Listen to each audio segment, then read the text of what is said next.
am so sorry to say this truth. கர்த்தருடைய வார்த்தையை ஏற்றுக்கொள்ள முடியாது, அதற்கு கீழ்ப்படிய முடியாது. இங்க யாராதும் கர்த்தருடைய வார்த்தையை என்னால ஏற்றுக்கொள்ள முடியல, ஆண்டருடைய வேர்டை கேட்டா எனக்கு எப்பவுமே எதிர்க்கணும்னு தோணுது, அவர் வேர்டை கேட்டாலே எடக்கு முடக்கா கேள்வி கேட்கணும்னு தோணுது, இப்படி பேசுறாரா அப்படி பேசுறாங்களா அப்படின்னு அதை ஜட்ஜ் பண்ண தோணுது, அப்படி யாராவது இங்க இருப்பீங்கன்னா உங்களுக்கு தெரியும் உங்க மனசு என்ன சொல்லுது.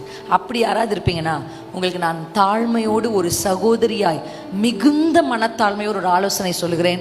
உங்கள் இருதயம் கல்லா இருக்கிறது. ஆனா அதுதான் உண்மை. உங்கள் இருதயத்தை சதையுள்ளதாய் தசையுள்ளதாய் உணர்வுள்ளதாய் மாற்ற இயேசுவால் முடியும்.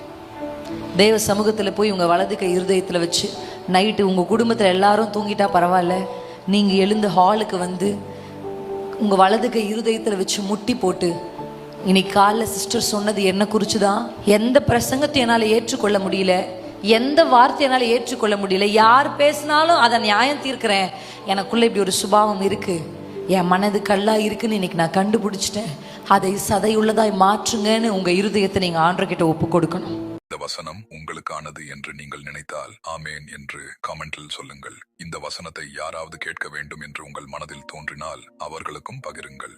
ஒரு ஷேர் கூட ஒருவருடைய வாழ்க்கையை மாற்ற தேவன் பயன்படுத்தலாம். கர்த்தர் தாமே உங்களை ஆசீர்வதிப்பாராக. ஆமேன்.